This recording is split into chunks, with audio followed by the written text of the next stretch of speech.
Sostuve la mano de su hijo en el velorio, y le prometí que jamás lo dejaría solo. El ataúd estaba cerrado, su esposo parecía extrañamente sereno, casi aliviado, y algo en mi interior me gritaba que aquello no encajaba. Intenté ignorarlo, hasta que, 2 semanas después, a las 3 de la madrugada, vi una silueta entrar en la casa que debía estar vacía. Reconocí su forma de caminar antes de aceptar lo imposible, era ella. Cuando nuestros ojos se encontraron a través de la ventana, no gritó. No huyó. Solo llevó un dedo tembloroso a sus labios, suplicando silencio, mientras el terror en su mirada me helaba la sangre. Durante unos segundos, mi mente intentó convencerme de que el insomnio y el duelo estaban jugando conmigo, que estaba viendo un reflejo, un recuerdo, un deseo imposible tomando forma en la oscuridad. Pero entonces la sombra se movió de nuevo, y supe que, estuviera perdiendo la razón o no, esa noche cambiaría mi vida para siempre. Si esta historia te está llegando al corazón, suscríbete al canal para no perderte el desenlace de este relato que cambiará todo lo que creías saber sobre las apariencias. Me llamo Lucía, tengo 35 años, y durante 4 años Marina fue mi vecina en este barrio tranquilo de las afueras de Madrid, donde las casas adosadas se alinean como soldados idénticos y todo el mundo conoce los horarios de todo el mundo. Nos mudamos aquí casi al mismo tiempo, yo con mi hija Sofía, que entonces tenía 3 años, y ella con Javier y el pequeño Mateo, que apenas había cumplido 4. Desde el principio hubo algo en Marina que me atrajo, una dulzura genuina que parecía fuera de lugar en este mundo de prisas y superficialidades. Era de esas personas que escuchan de verdad cuando preguntan cómo estás, que recuerdan los detalles pequeños, que aparecen en tu puerta con una tarta casera simplemente porque sí. Nuestros hijos se hicieron inseparables casi de inmediato. Mateo y Sofía compartían el camino al colegio cada mañana, jugaban en el pequeño parque al final de nuestra calle cada tarde, celebraban cumpleaños juntos en fiestas modestas donde Marina siempre se encargaba de que ningún niño se sintiese excluido. Yo trabajaba desde casa como correctora de textos, un oficio solitario que me permitía flexibilidad pero también me condenaba a demasiadas horas frente a la pantalla sin más compañía que el silencio. Marina se convirtió en mi ancla social, en esa amiga con la que compartir los pequeños triunfos y las frustraciones cotidianas de la maternidad en solitario. Porque yo era madre soltera desde que el padre de Sofía decidió que la paternidad no encajaba con sus planes de vida, mientras que Marina estaba casada, aunque pronto aprendí que estar casada no significaba necesariamente estar acompañada. Javier trabajaba en una empresa de consultoría financiera en el centro de Madrid, uno de esos trabajos que suenan importantes y que obligan a vestir trajes caros y a mantener conversaciones llenas de términos en inglés que nadie entiende realmente. Era un hombre atractivo a primera vista, alto, de cabello oscuro siempre perfectamente peinado, con una sonrisa que mostraba dientes blanquísimos y una seguridad en sí mismo que rayaba en la arrogancia. Los vecinos lo admiraban.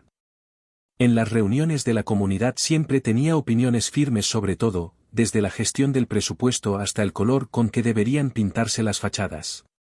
Hablaba con esa autoridad natural de quien está acostumbrado a que le den la razón, y la mayoría se la daba sin rechistar.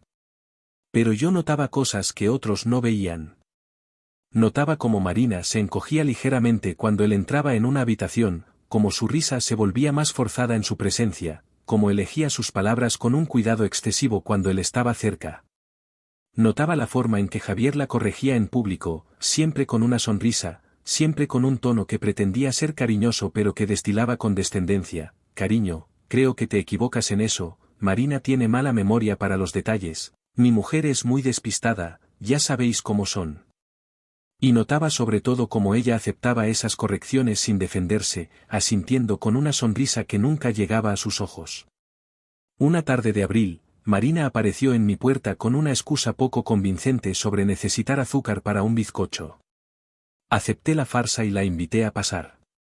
Nos sentamos en el sofá con tazas de té que ninguna de las dos bebió realmente, y durante casi una hora hablamos de trivialidades, el tiempo primaveral, las excursiones del colegio, una serie de televisión que ambas seguíamos. Pero cuando finalmente se levantó para marcharse, se detuvo en el umbral de la puerta y pronunció unas palabras que se me clavaron en el pecho: a veces envidio tu soledad, Lucía. Hay peores cosas que estar sola. Lo dijo sin mirarme, con la vista fija en el suelo, y antes de que pudiese responder ya había cruzado la calle de vuelta a su casa. Empecé a observar más. No de forma obsesiva ni entrometida, sino con esa atención que nace de la preocupación genuina por alguien a quien aprecias. Notaba que Marina siempre consultaba su teléfono con nerviosismo cuando estábamos juntas, respondiendo mensajes con rapidez casi frenética. Notaba que jamás tomaba decisiones sin consultarlo antes con Javier, ni siquiera decisiones insignificantes como qué marca de cereales comprar o si apuntar a Mateo a clases de natación. Notaba que vestía siempre de manera recatada, con colores apagados y ropa holgada que ocultaba su figura, como si intentase hacerse invisible. Un día, mientras tomábamos café en mi cocina, mi móvil sonó y lo dejé sobre la mesa sin darle importancia. Marina lo miró con una expresión extraña, casi anhelante. Cuando le pregunté si esperaba alguna llamada importante, negó con la cabeza antes de confesarme, con una voz apenas audible, que Javier había instalado una aplicación en su teléfono que le permitía ver todas sus conversaciones, todas sus llamadas, todos sus movimientos gracias al GPS. Me dijo que era por seguridad, que él se preocupaba mucho por ella y por Mateo, que en realidad era una muestra de amor. Pero el modo en que lo dijo, con la vista clavada en su taza, con los hombros caídos, con ese tono de quien repite un discurso aprendido, me reveló que ni siquiera ella se creía ya esa justificación. Le pregunté directamente si era feliz. Marina levantó la vista hacia mí con unos ojos tan llenos de dolor contenido que tuve que hacer un esfuerzo por no abrazarla de inmediato. Durante unos segundos pensé que finalmente se abriría, que compartiría conmigo todo ese peso que llevaba a cuestas. Pero entonces escuchamos el ruido de un coche aparcando en la calle, el Audi negro de Javier, y Marina se puso de pie como impulsada por un resorte. Murmuró una despedida apresurada, dejó su café a medias y prácticamente huyó hacia su casa. Desde mi ventana la vi entrar justo cuando Javier bajaba del coche, y noté cómo él miraba hacia mi casa con una expresión que no supe descifrar pero que me puso la piel de gallina. Los meses siguientes transcurrieron con una normalidad engañosa. Marina seguía viniendo a visitarme, seguíamos charlando sobre nuestros hijos, seguíamos compartiendo esos momentos de amistad que me habían vuelto tan preciados. Pero algo había cambiado. Había una cautela nueva en ella, como si cada palabra que pronunciaba fuese cuidadosamente sopesada antes de salir de su boca. Dejó de hacer comentarios sobre Javier, dejó de compartir cualquier cosa remotamente personal sobre su matrimonio. Nuestras conversaciones se volvieron más superficiales, más seguras, más vacías. Fue entonces cuando empecé a notar las cámaras. Pequeñas, discretas, estratégicamente colocadas en el salón de su casa, en la cocina, en el recibidor. Las vi un día que Marina me invitó a tomar café en su casa, algo que ocurría cada vez con menos frecuencia, y cuando le pregunté sobre ellas con la mayor naturalidad posible, me explicó que Javier las había instalado para vigilar la casa mientras estaban fuera. Por seguridad, repitió con ese mismo tono aprendido. Ya sabes cómo están las cosas, hay muchos robos en la zona. Pero en nuestra calle no había habido ni un solo robo en los 4 años que llevábamos viviendo aquí. Me despedí de Marina aquella tarde con una sensación de impotencia que me acompañó durante días. ¿Qué podía hacer? ¿Cómo ayudas a alguien que no pide ayuda? ¿Cómo intervienes en una situación cuando no hay gritos, ni moratones, ni pruebas tangibles de que algo va mal, solo esa intuición que te dice que una persona se está apagando lentamente frente a tus ojos? Consideré hablar con otros vecinos, pero, ¿qué les diría? Que Marina parecía triste. Que su marido la controlaba demasiado. En papel, Javier era el vecino modelo, educado, exitoso, devoto padre de familia. Nadie me habría creído, o peor aún, habrían pensado que yo estaba celosa, resentida, proyectando mi propia amargura de madre soltera sobre un matrimonio ajeno. Así que no hice nada. Y ese silencio cómplice, esa inacción justificada por 1000 razones lógicas, es algo que todavía hoy me pesa en la conciencia como una losa de granito. El otoño llegó con sus tardes cada vez más cortas y ese viento frío que anuncia el invierno. Marina seguía siendo mi vecina, seguíamos cruzándonos en la calle, seguíamos intercambiando saludos cordiales, pero la distancia entre nosotras se había vuelto abismal. Ya no venía a tomar café, ya no compartíamos confidencias, ya no tenía tiempo para nada que no fuese su casa, su hijo y las demandas invisibles de un marido que parecía consumirla desde dentro. La veía adelgazar semana tras semana, su rostro adquiriendo esa palidez enfermiza de quien no duerme bien, de quien ha perdido el apetito no por vanidad sino por angustia. Mateo también había cambiado. El niño alegre y parlanchín que corría por el parque con Sofía se había vuelto callado, retraído, con esa seriedad poco natural en un crío de 8 años. Los profesores del colegio habían llamado a Marina en varias ocasiones, me enteré porque ella me lo contó en uno de esos extraños momentos de apertura que todavía ocurrían esporádicamente, preocupados por su bajo rendimiento académico y su aislamiento social. Pero cuando sugirieron que quizás necesitase ayuda psicológica, Javier se negó rotundamente. Según él, su hijo estaba perfectamente bien, simplemente atravesaba una fase, y lo último que necesitaba era que lo etiquetasen como un niño problemático. Una noche de noviembre, pasadas las 11, escuché gritos. No eran los gritos típicos de una discusión de pareja, esos que todos hemos oído alguna vez en edificios con paredes demasiado finas, sino algo distinto, más aterrador. Era la voz de Javier, fuerte y clara a pesar de las ventanas cerradas y la distancia entre nuestras casas. No gritaba insultos ni obscenidades, sus palabras eran mucho peor. Le decía a Marina que era una inútil, que no servía para nada, que hasta para ser madre era un fracaso patético, que Mateo estaría mejor sin ella, que cualquier mujer sería mejor madre que ella. Y lo más perturbador era el tono, frío, calculado, como quien expone hechos irrefutables y no opiniones subjetivas. Me levanté de la cama, me acerqué a la ventana y miré hacia su casa. Todas las luces estaban encendidas. Pude ver sombras moviéndose detrás de las cortinas del salón. Y entonces vi algo que me heló la sangre. Marina salió al pequeño jardín delantero, tambaleándose, con las manos en la cara. Se dejó caer sobre el césped húmedo y se quedó allí, encogida sobre sí misma, sollozando con una desesperación que atravesaba la noche silenciosa como un cuchillo. Javier apareció en el umbral de la puerta, la observó durante unos segundos con los brazos cruzados, y luego simplemente regresó al interior de la casa y cerró la puerta, dejándola allí, sola, rota, llorando bajo la luz mortecina del porche. No pude soportarlo. Me puse una chaqueta sobre el pijama y crucé la calle descalza. Cuando llegué hasta Marina y puse mi mano sobre su hombro, ella dio un respingo como si la hubiesen quemado. Tardó varios segundos en reconocerme, y cuando finalmente lo hizo, me miró con unos ojos tan vacíos que apenas parecían humanos. La ayudé a levantarse, la llevé hasta mi casa ignorando el frío que me calaba hasta los huesos, la senté en mi sofá y le preparé una tila que tampoco bebió. Durante casi media hora permanecimos en silencio, yo sin saber qué decir y ella sin fuerzas para hablar. Finalmente, con una voz quebrada por el llanto, Marina me contó. Me contó que Javier jamás la había golpeado, que jamás le había puesto una mano encima, y que precisamente por eso nadie entendería nunca lo que estaba viviendo. Me contó que él la destruía con palabras, día tras día, hora tras hora, con una crueldad tan sistemática que había llegado a creer que efectivamente era una inútil, una mala madre, una carga para todos. Me contó que controlaba cada céntimo que gastaba, que revisaba los tickets del supermercado para asegurarse de que no había comprado nada innecesario, que había cancelado su tarjeta de crédito porque según él no sabía administrar el dinero. Me contó que no podía ver a su propia familia sin permiso previo, que había perdido contacto con sus amigas porque Javier siempre encontraba razones por las que no debía salir, que vivía en una prisión invisible pero real. Le pregunté por qué no se marchaba.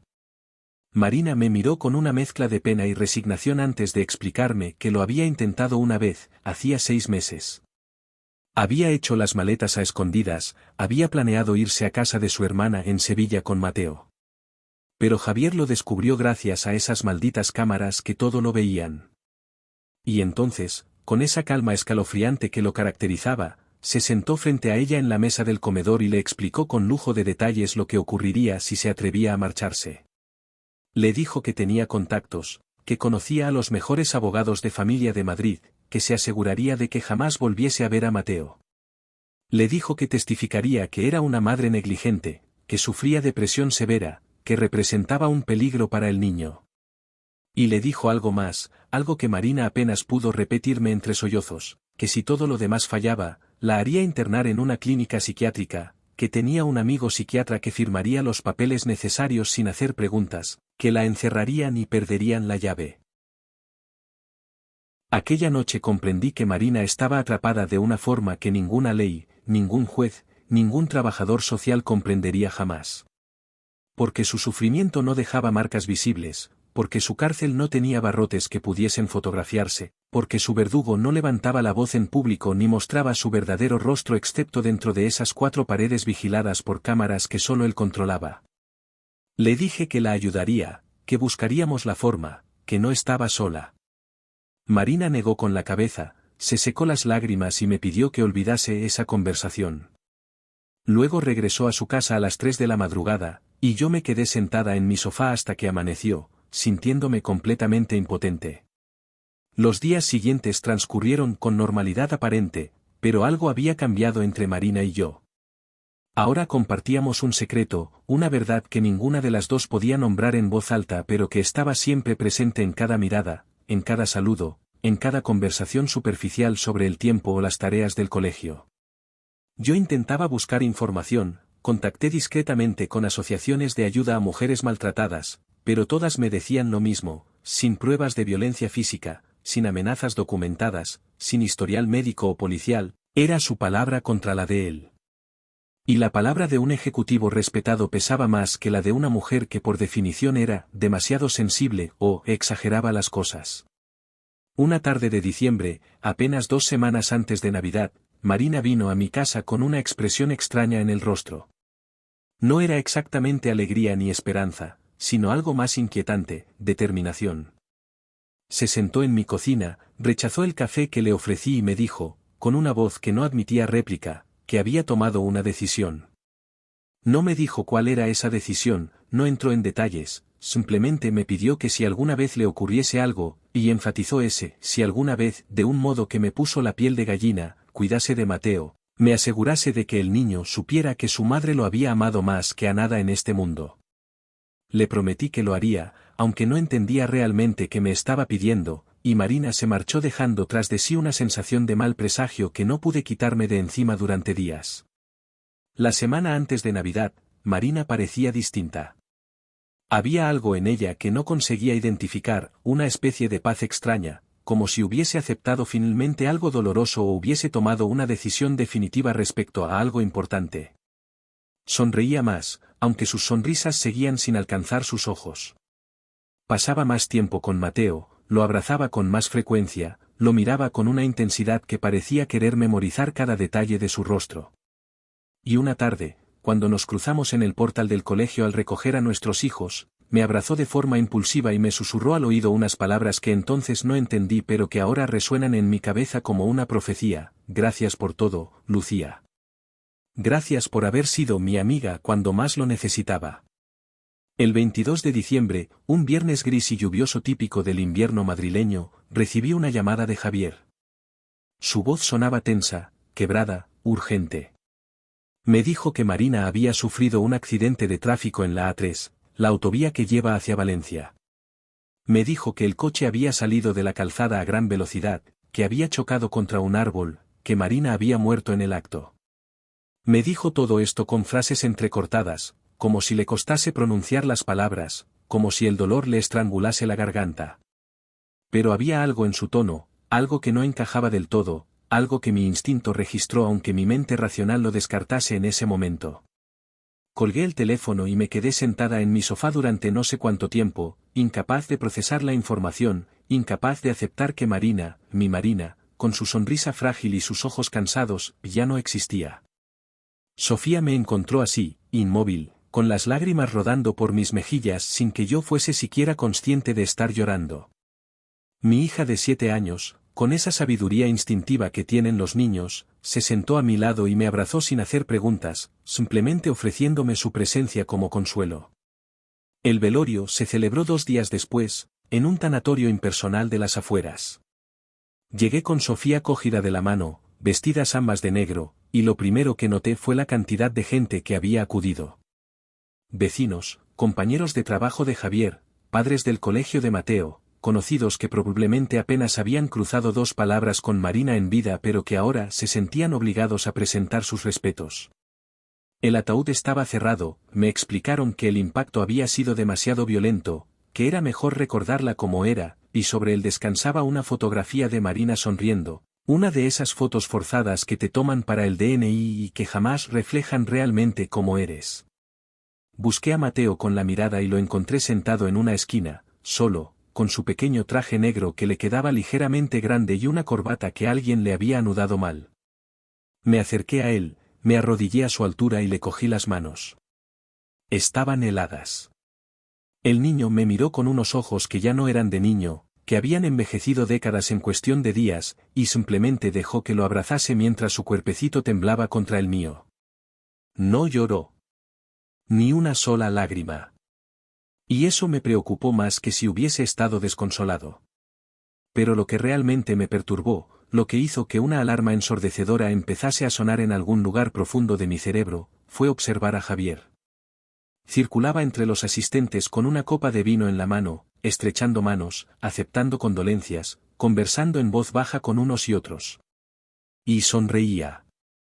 No era la sonrisa contenida de quien intenta mantener la compostura en un momento difícil, sino algo distinto, algo que rayaba en la satisfacción. Escuché retazos de sus conversaciones mientras me movía por la sala, hablaba de nuevos comienzos, de páginas que se cierran, de oportunidades de empezar de cero. Hablaba del futuro, no del pasado. Hablaba de planes, no de pérdidas.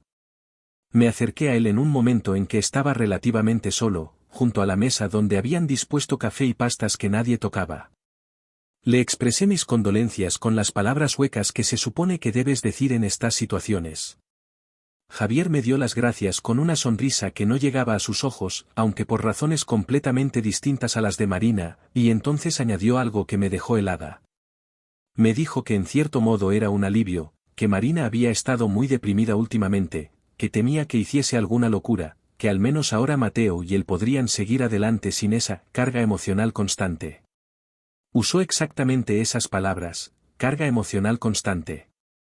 Regresé a casa esa noche sintiendo que algo fundamental había cambiado en mi percepción de la realidad. Me senté frente a mi ordenador y busqué información sobre el accidente en las noticias locales. Encontré una breve nota: mujer de 32 años pierde el control de su vehículo en la A3, muerte instantánea, no se reportan otros heridos, investigación abierta aunque todo apunta a un trágico accidente. Nada más. Una vida entera reducida a 3 líneas en un periódico digital que nadie leería. Pasé la Nochebuena en casa con Sofía, intentando mantener una apariencia de normalidad por ella, envolviendo regalos que había comprado semanas atrás, cocinando una cena que ninguna de las dos tenía ganas de comer. A través de la ventana podía ver la casa de Marina, ahora solo la casa de Javier, iluminada y decorada con luces navideñas que él había colgado apenas 2 días después del funeral. Había gente dentro, escuchaba risas y música. Una fiesta. Estaba celebrando una fiesta de Navidad a menos de una semana de haber enterrado a su esposa. Esa noche no pude dormir. Me quedé en el sofá del salón, con todas las luces apagadas, mirando por la ventana hacia la calle desierta y preguntándome una y otra vez la misma pregunta: ¿realmente había sido un accidente? Los días posteriores a Navidad transcurrieron en una especie de niebla gris. Intentaba mantener mi rutina por Sofía: desayunos, colegio cuando reabriese tras las vacaciones, parques, dibujos animados, pero mi mente estaba constantemente en otra parte, dándole vueltas a detalles que no encajaban, a palabras que Marina había pronunciado, a miradas que había sorprendido, a esa despedida que ahora cobraba un significado completamente distinto. Javier había contratado a una mujer para que cuidase de Mateo durante el día mientras él trabajaba. Una tal Amparo, de unos 50 años, de rostro adusto y pocas palabras, que llegaba puntualmente cada mañana a las 8 y se marchaba a las 6 de la tarde. El niño iba al colegio, regresaba, hacía los deberes, cenaba con su padre y se acostaba. Todo muy ordenado, muy funcional, muy vacío de cualquier calidez o afecto genuino. Las pocas veces que logré cruzarme con Mateo en la calle, el crío me miraba con una expresión que no supe interpretar. ¿Era miedo? ¿Era confusión? ¿O era otra cosa, algo más parecido a la traición? El insomnio se convirtió en mi compañero constante. Dormía a rachas, 2 o 3 horas seguidas como mucho, y el resto de la noche deambulaba por mi casa como un espectro, preparando infusiones que no bebía, viendo programas de televisión sin prestarles atención, leyendo las mismas líneas de libros una y otra vez sin retener nada.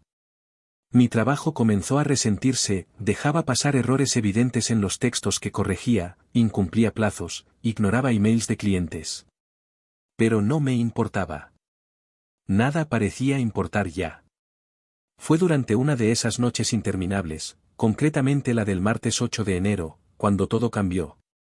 Eran las 3 de la madrugada y yo estaba en la cocina, de pie frente a la ventana que daba a la calle, con una taza de manzanilla enfriándose entre mis manos. La calle estaba completamente desierta, iluminada apenas por las farolas que proyectaban charcos de luz amarillenta sobre el asfalto húmedo. Había llovido durante toda la tarde y la temperatura había bajado considerablemente, ese frío cortante de enero que se te mete en los huesos. Entonces la vi. Al principio pensé que era una alucinación, un producto de mi mente exhausta y mi conciencia culpable. Pero cerré los ojos, volví a abrirlos, y seguía allí, una figura delgada, envuelta en un abrigo oscuro con capucha, caminando por la acera con pasos rápidos pero cautelosos, mirando constantemente hacia atrás como quien teme ser seguido. Conocía esa forma de moverse. Conocía esa postura ligeramente encorvada, como si cargase un peso invisible sobre los hombros. Conocía el modo en que giraba la cabeza, el ritmo de sus pasos, cada pequeño detalle que había observado durante 4 años de vecindad. Era Marina. La taza resbaló de mis manos y se estrelló contra el suelo de la cocina, haciéndose añicos con un estruendo que en el silencio de la madrugada sonó como un disparo. Pero ni siquiera lo noté. Estaba paralizada, con los ojos clavados en esa figura que se acercaba a la casa de Marina, a su propia casa, y sacaba algo del bolsillo. Una llave.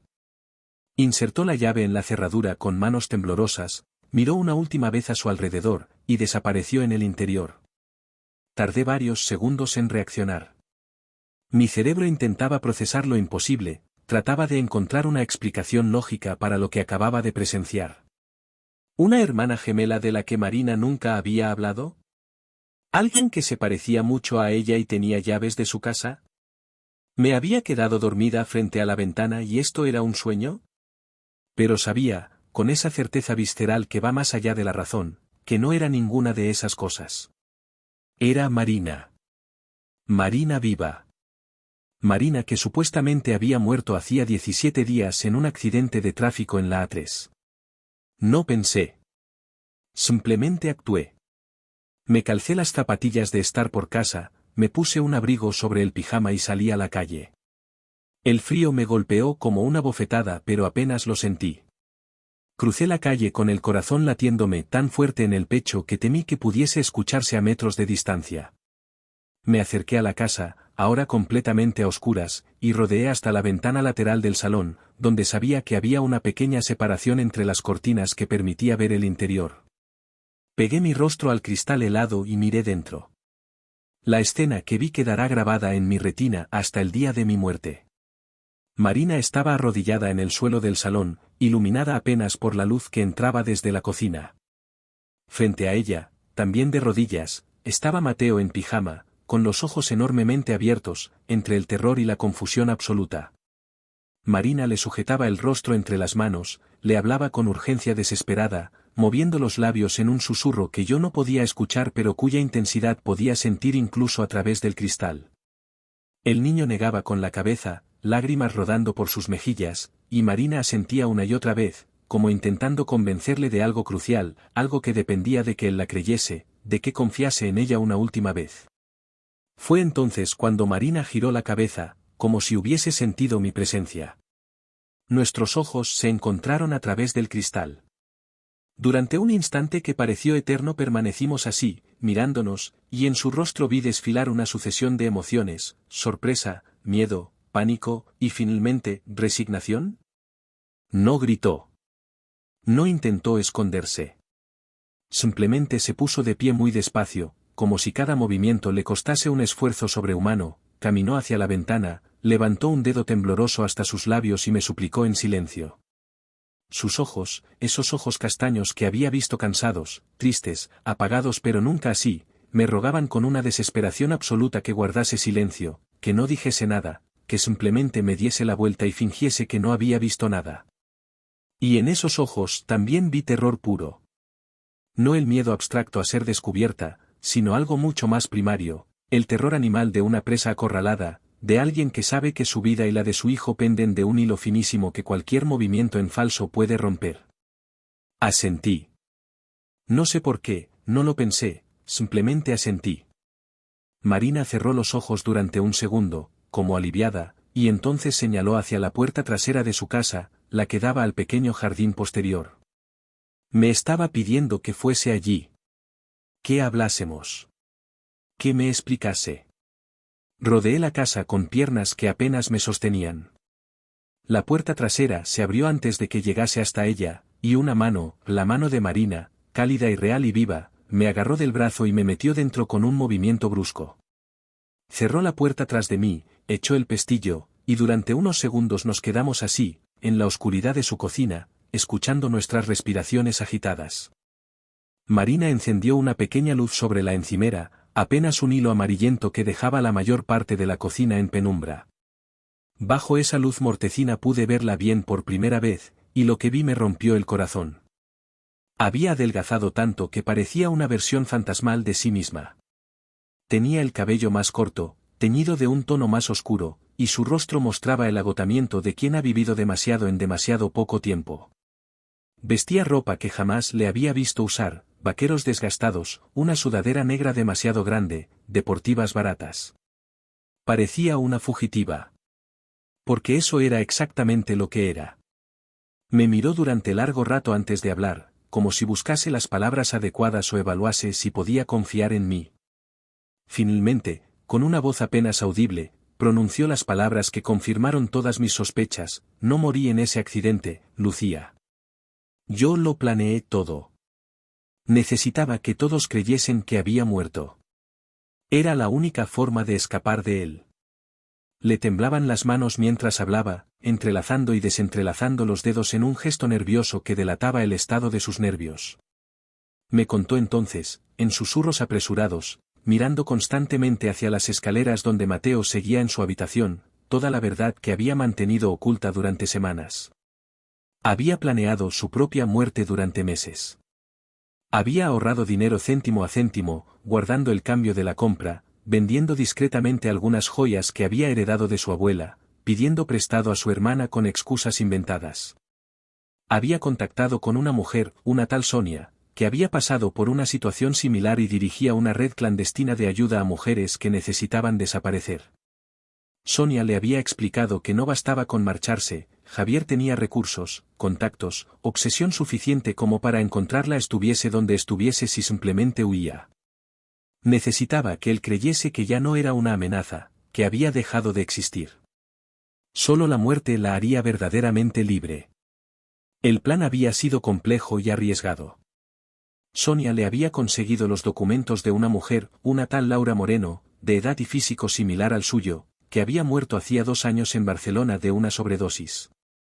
Con esa identidad había alquilado un coche, había conducido hasta Valencia, y en un tramo solitario de la A3 había salido de la autovía hacia un camino secundario. Allí la esperaba un hombre. Marina no me dio su nombre, solo me dijo que era alguien de confianza de Sonia, con bidones de gasolina. Habían rociado el interior del coche, lo habían dejado rodar cuesta abajo hacia un árbol, y habían prendido fuego. El incendio había sido tan intenso que cuando llegaron los servicios de emergencia el cuerpo del interior era prácticamente irreconocible. Los documentos de Marina estaban en el coche, su teléfono móvil, incluso algunas joyas personales que Javier podría identificar. Y lo más importante, su dentadura. Pero lo que nadie sabía era que 2 semanas antes del accidente, Marina se había sometido a una extracción dental bajo pretexto de necesitar un implante. Había guardado su propia muela extraída y la había colocado estratégicamente en el coche junto con fragmentos óseos de animal que podrían confundirse en la autopsia como restos humanos. Con el fuego, con la urgencia, con la aparente claridad del caso, nadie había hecho pruebas de ADN exhaustivas. ¿Para qué? Era evidentemente un accidente de tráfico. Una mujer que había perdido el control de su vehículo. Una tragedia más en las carreteras españolas. La escuchaba con una mezcla de horror y admiración. Horror por la desesperación que había llevado a Marina a planear algo así.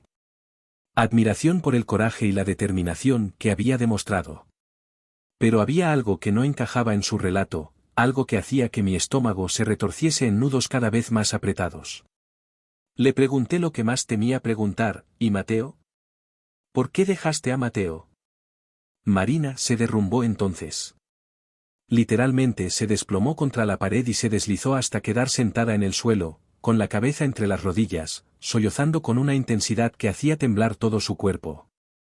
Cuando finalmente pudo hablar de nuevo, su voz era apenas un susurro roto, porque si desaparecíamos los dos, Javier jamás habría descansado hasta encontrarnos. Habría movido cielo y tierra, habría puesto a toda la policía de España buscándonos.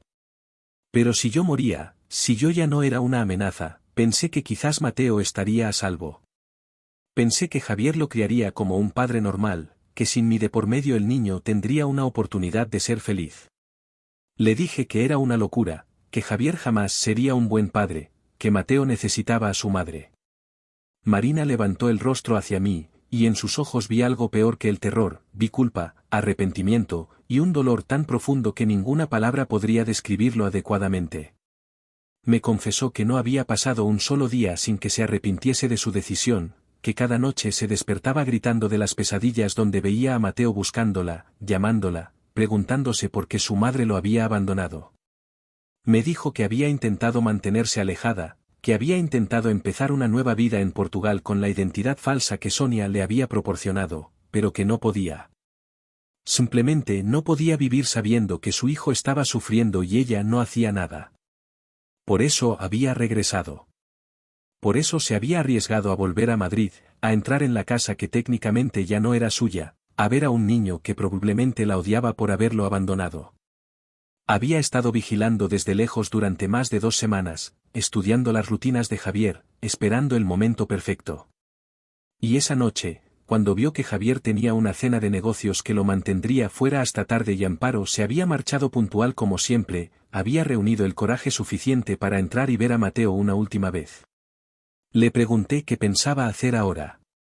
Marina me miró con una determinación que no había visto en ella en todos los años que hacía que nos conocíamos. Me dijo que iba a llevarse a Mateo. Que iban a desaparecer juntos. Que tenía contactos que podían proporcionarles documentación falsa para ambos, que había un lugar seguro donde Javier jamás los encontraría. Pero que necesitaba mi ayuda. Necesitaba que la ayudase esa misma noche, porque jamás tendría otra oportunidad como esta. Y entonces Marina me expuso su plan, y comprendí que me estaba pidiendo que cruzase una línea que jamás podría volver a cruzar. Me quedé mirando a Marina durante largo rato, intentando procesar lo que me estaba pidiendo. No era simplemente ayudarla a escapar, eso ya sería suficientemente grave, sino convertirme en cómplice de algo que las autoridades considerarían un secuestro.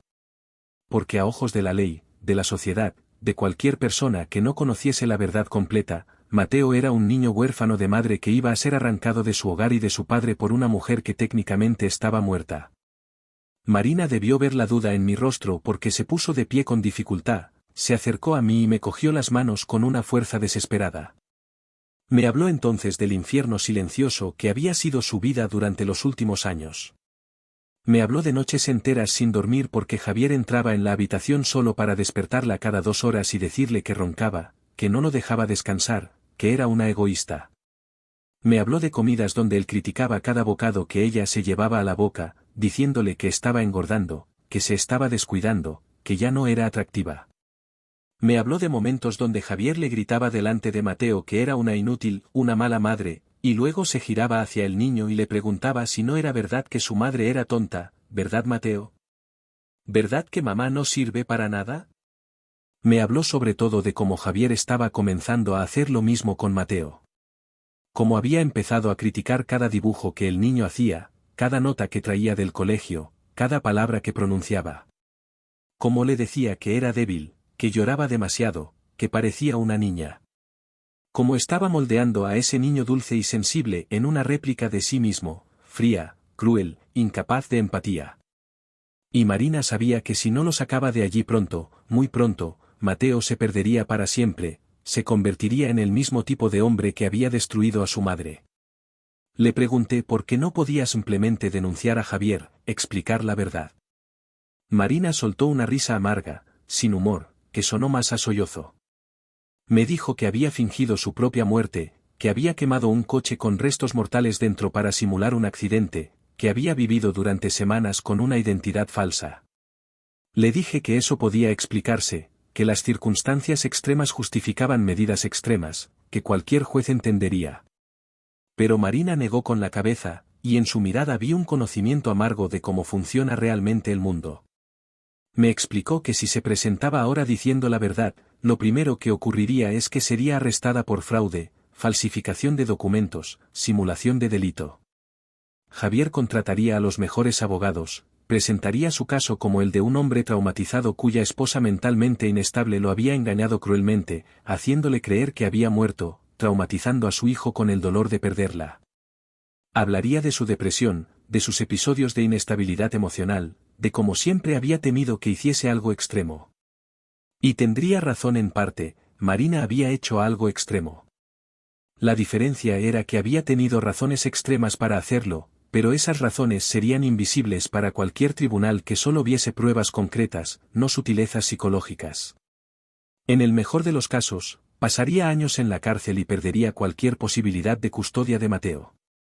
En el peor, Javier cumpliría su amenaza original y conseguiría que la internasen en una institución psiquiátrica, certificando que representaba un peligro para sí misma y para los demás. Y Mateo crecería odiándola, creyendo que su madre era una loca que lo había abandonado y luego había intentado secuestrarlo. Comprendí entonces que Marina tenía razón. El sistema que supuestamente debía proteger a las víctimas no estaba diseñado para casos como el suyo. Estaba diseñado para violencia visible, moratones que fotografiar, huesos rotos que radiografiar, amenazas grabadas que reproducir en un juicio. No estaba preparado para esa otra violencia, la invisible, la que te destruye desde dentro sin dejar marcas que un médico forense pueda documentar. Subimos las escaleras en silencio, pisando con cuidado para no hacer ruido. La habitación de Mateo estaba al final del pasillo, con la puerta entreabierta. Marina entró primero y yo me quedé en el umbral, observando.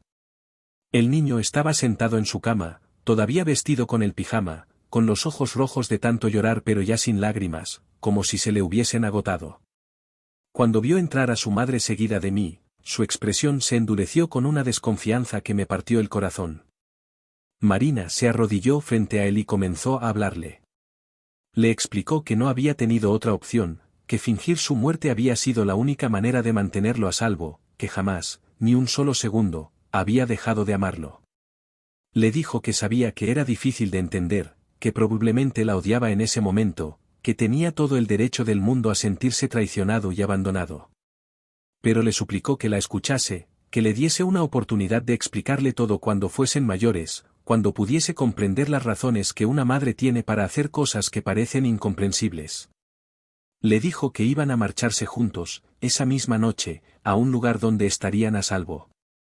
Le explicó que no podía llevar nada con él, ni ropa, ni juguetes, ni fotografías, porque necesitaban que su desaparición pareciese obra de desconocidos, no una huida planeada. Le dijo que tendrían que cambiar de nombres, que durante un tiempo no podrían contactar con nadie que conociesen, que sería difícil y aterrador pero que lo harían juntos.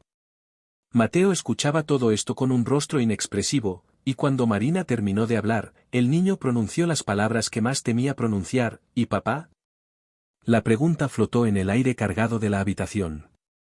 Marina respiró profundamente antes de responder con una honestidad brutal que muy pocos adultos tienen el valor de usar con un niño de 8 años. Le dijo que su padre no era una mala persona en el sentido tradicional, que jamás les había pegado ni había hecho nada que pudiese ser catalogado claramente como abuso. Pero le dijo que había formas de hacer daño que no dejaban marcas visibles, formas de hacer que alguien se sintiese pequeño, inútil, sin valor. Y le dijo que si se quedaba, con el tiempo, Mateo también aprendería a hacer daño de esa forma, porque eso era lo que su padre le enseñaría. El niño la miró durante largo rato, procesando información demasiado compleja para su edad. Finalmente preguntó si alguna vez podrían volver, si alguna vez todo sería normal de nuevo. Marina le dijo la verdad, que probablemente no, que tendrían que construir una nueva normalidad juntos, pero que al menos la construirían libres. Mateo asintió entonces, con una madurez que no debería existir en un niño de su edad, y se puso de pie. Caminó hasta su estantería, cogió un libro ilustrado gastado por el uso, su favorito, sobre un dragón que aprendía a volar, y lo dejó sobre la cama. Marina comprendió el gesto, si no podía llevarse nada, al menos dejaría atrás lo que más amaba como un recordatorio de quién había sido. Era su forma de decir adiós a su propia infancia. Bajamos las escaleras los tres juntos, Marina y Mateo delante, yo detrás, sintiendo que cada paso me alejaba más de la mujer que había sido y me acercaba a algo completamente distinto. En la planta baja, Marina sacó de un armario una mochila pequeña que había escondido allí en algún momento anterior. Contenía solo lo esencial, algo de ropa para ambos, documentación falsa que yo ni siquiera quise mirar demasiado de cerca, y algo de dinero en efectivo. Me miró entonces con una expresión que era mitad súplica, mitad orden, y me pidió el último favor, llevarlos en mi coche hasta la estación de autobuses de Méndez Álvaro, en el sur de Madrid, lo suficientemente lejos del barrio como para que nadie los reconociese pero lo suficientemente grande y anónima como para pasar desapercibidos. Desde allí tomarían un autobús, me dijo el destino pero le pedí que no lo hiciese, que cuanto menos supiese mejor, que los llevaría a la siguiente etapa de su huida. Acepté sin pensarlo demasiado, porque si empezaba a pensar en las implicaciones de lo que estaba haciendo, en las leyes que estaba rompiendo, en las consecuencias que podría enfrentar, sabía que me echaría atrás. Y no podía echarme atrás. No después de haber visto el terror en los ojos de Marina esa noche que la encontré llorando en su jardín. No después de haber conocido a ese niño dulce que merecía una oportunidad de crecer sin que le destrozasen el alma. Fui a mi casa, cogí las llaves de mi coche, escribí una nota rápida para Sofía diciéndole que había salido un momento pero volvería pronto, y regresé a casa de Marina. Los tres nos subimos a mi viejo Seat, yo al volante, Marina en el asiento del copiloto con la capucha cubriéndole la mayor parte del rostro, y Mateo en la parte trasera, pequeño y asustado pero también extrañamente tranquilo, como si hubiese aceptado ya que su vida acababa de cambiar para siempre. Conduje en silencio a través de las calles vacías de Madrid a las 4 de la madrugada. La ciudad dormía, ajena al drama que se desarrollaba en el interior de ese coche anónimo. Las farolas proyectaban sombras alargadas que se deslizaban sobre el capó mientras avanzábamos hacia el sur, y yo intentaba mantener la vista en la carretera, las manos firmes en el volante, la respiración controlada. Pero por dentro estaba aterrada, convencida de que en cualquier momento aparecería un coche de policía, de que nos pararían, de que todo se vendría abajo. No ocurrió nada de eso. Llegamos a la estación de Méndez Álvaro sin incidentes, aparqué en una esquina oscura del aparcamiento, y durante unos segundos ninguno de los tres se movió. Era como si cruzar ese umbral final, salir del coche, fuese a hacer real e irreversible lo que hasta ese momento todavía podía parecer un sueño extraño o una pesadilla de la que podríamos despertar. Finalmente Marina se giró hacia mí. No dijo gracias. No dijo adiós. Simplemente me miró con una intensidad que comunicaba más que 1000 palabras, me estaba diciendo que jamás olvidaría lo que había hecho por ella, que me debía la vida, que siempre, siempre, estaría agradecida. Y también me estaba diciendo algo más, me estaba pidiendo que guardase el secreto, que lo llevase conmigo hasta la tumba, que jamás, bajo ninguna circunstancia, revelase lo que había visto esa noche. Asentí. Era todo lo que podía hacer. Marina abrió la puerta del coche, ayudó a Mateo a bajar, y antes de cerrar se inclinó una última vez hacia mí. Con una voz que apenas conseguí escuchar por encima del sonido de mi propio corazón latiendo, me susurró al oído las palabras que todavía resuenan en mi cabeza cada noche: no digas nada. Deja que sea un misterio para siempre. Los vi alejarse hacia la entrada de la estación, dos siluetas oscuras que se fundían con las sombras, y cuando finalmente desaparecieron de mi vista, apoyé la frente contra el volante y lloré con una intensidad que no había experimentado desde la muerte de mi padre años atrás. Lloré por Marina, por Mateo, por todas las mujeres atrapadas en situaciones imposibles. Lloré por mi propia complicidad, por haber cruzado una línea moral que jamás pensé que cruzaría. Y lloré porque sabía que acababa de perder a mi amiga para siempre, que jamás volvería a verla, que solo me quedaría el peso del secreto y la esperanza de que en algún lugar, de alguna forma, fuesen felices. Regresé a casa mientras amanecía sobre Madrid, con el cielo tiñéndose de rosa y naranja, indiferente al drama humano que acababa de presenciar. Me metí en la cama completamente vestida, todavía temblando, y me quedé mirando el techo hasta que Sofía se despertó y vino a preguntarme por qué no había dormido. Le dije que había tenido una pesadilla. No era mentira del todo. Los días siguientes fueron los más difíciles de mi vida. La mañana después de que Marina y Mateo desapareciesen, Amparo llegó puntual a las 8 como siempre y encontró la casa vacía. Llamó a Javier, quien al principio pensó que el niño había salido temprano por alguna razón. Pero cuando pasaron las horas y Mateo no aparecía, cuando nadie en el colegio lo había visto, cuando su móvil, ese que Javier le había comprado precisamente para poder localizarlo siempre, daba apagado o fuera de cobertura, empezó la alarma real. A media tarde la calle se llenó de coches de policía. Agentes uniformados iban de puerta en puerta preguntando si alguien había visto o oído algo durante la noche. Yo los recibí en mi salón, con Sofía jugando en su habitación ajena a todo, y respondí a sus preguntas con una calma que no sabía que poseía. Les dije que había dormido profundamente, que no había escuchado nada inusual, que la última vez que había visto a Mateo había sido 3 días atrás cuando volvía del colegio. Todo mentira. Cada palabra que pronunciaba era una mentira cuidadosamente construida, pero salía de mis labios con una naturalidad que me sorprendía y me aterraba a partes iguales. Javier estaba destrozado. O al menos esa era la imagen que proyectaba. Deambulaba por la calle con el rostro desencajado, hablando con los vecinos, con la policía, con los periodistas que no tardaron en aparecer atraídos por la historia del niño que había desaparecido misteriosamente apenas 2 semanas después de perder a su madre en un trágico accidente.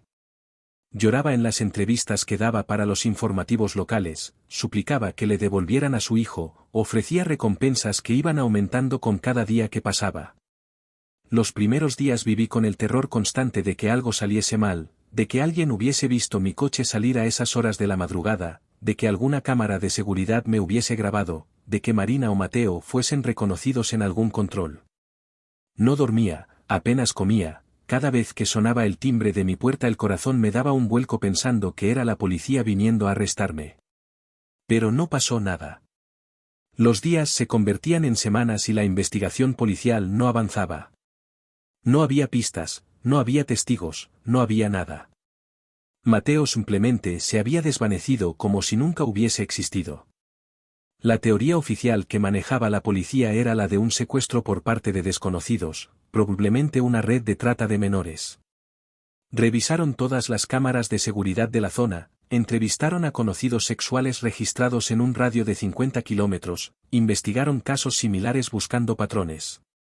Pero jamás miraron en la dirección correcta porque jamás se les ocurrió que pudiesen estar buscando a alguien que oficialmente llevaba semanas muerta y enterrada.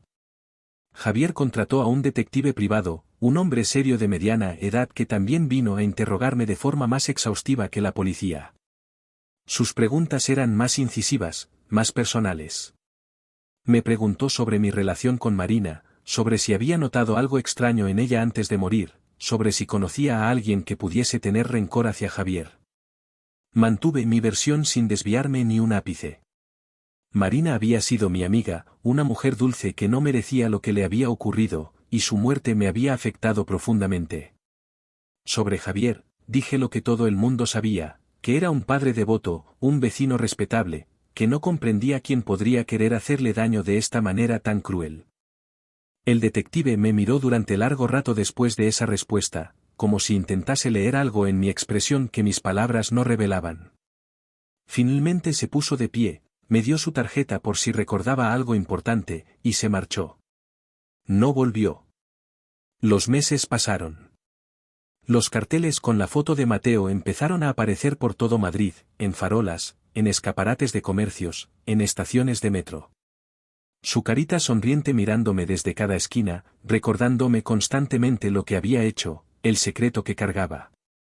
Las redes sociales se llenaron de teorías, de acusaciones, de gente que juraba haber visto al niño en lugares tan dispares como Málaga, Barcelona o incluso Lisboa.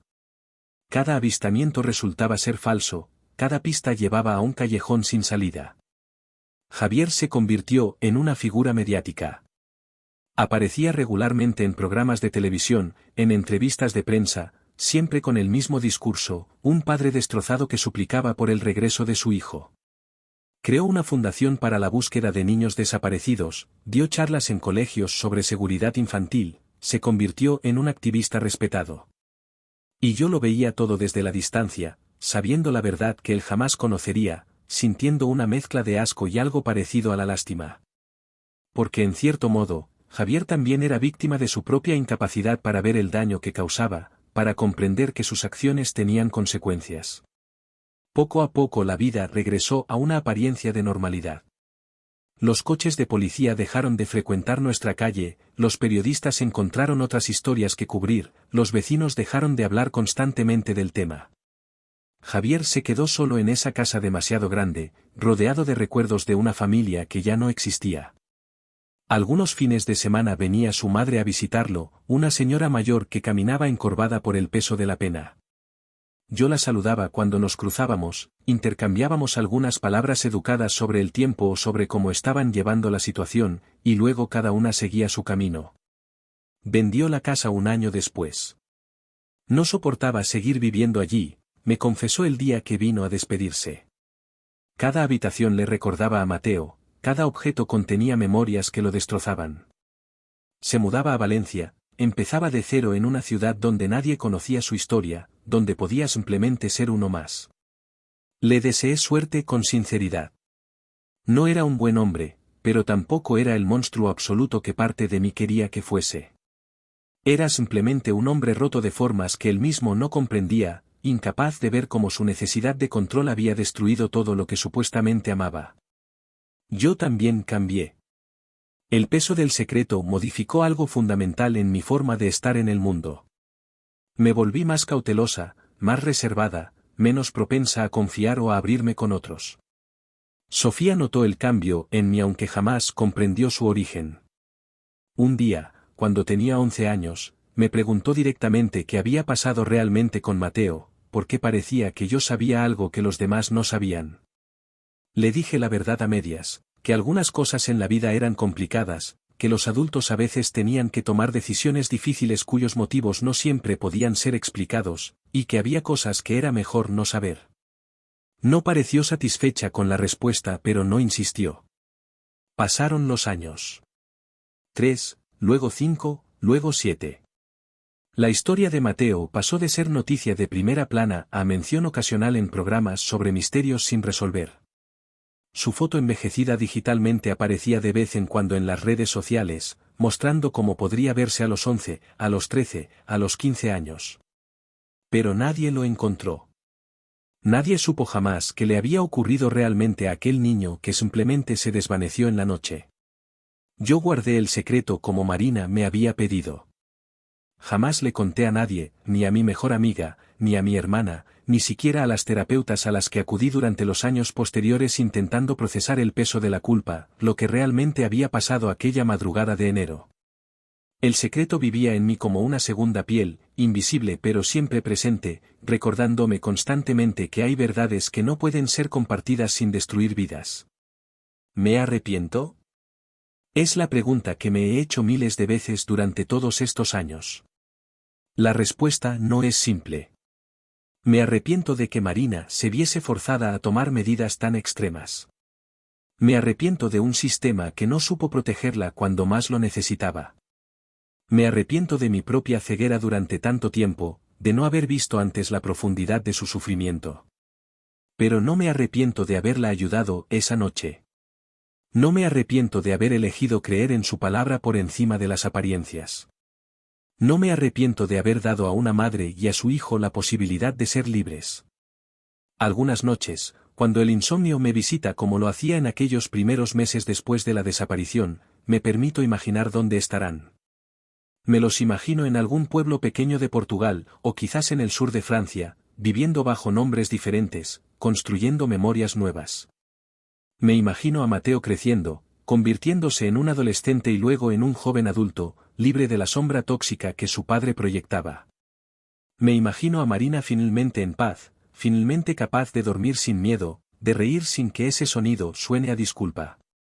No sé si esas imaginaciones son reales o simplemente el consuelo que mi conciencia necesita para poder seguir viviendo con el peso de lo que hice. Nunca sabré si tomé la decisión correcta o si debería haber llamado a la policía aquella noche, haber dejado que el sistema hiciese su trabajo aunque fuese imperfecto. Vivo en esa incertidumbre constante, en ese espacio gris donde la moralidad no es blanca ni negra sino todos los matices intermedios. Lo que sí sé es que aquella noche aprendí algo fundamental sobre el mundo en que vivimos, que hay silencios que matan tanto como cualquier violencia física, que hay formas de destruir a una persona sin levantar jamás una mano, y que a veces las víctimas tienen que convertirse en heroínas de sus propias historias de supervivencia porque nadie más va a rescatarlas. Marina está muerta para el mundo. Mateo desapareció sin dejar rastros. Y solo yo sé la verdad. Vivo con ella cada día, cada hora, cada segundo. Es mi cruz y también, de forma extraña, mi redención. Porque si algo bueno salió de todo esto, si Marina y Mateo lograron encontrar aunque fuese un atisbo de felicidad en su nueva vida, entonces quizás, solo quizás, valió la pena. Algunos secretos no son mentiras sino verdades que el mundo no está preparado para comprender. Este es uno de ellos.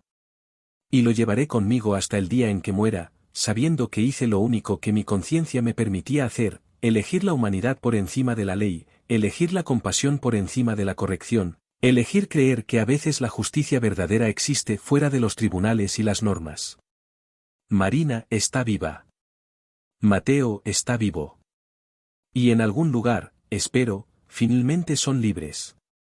Este es mi secreto. Esta es mi verdad. Y ahora, de alguna forma inexplicable, también es la tuya.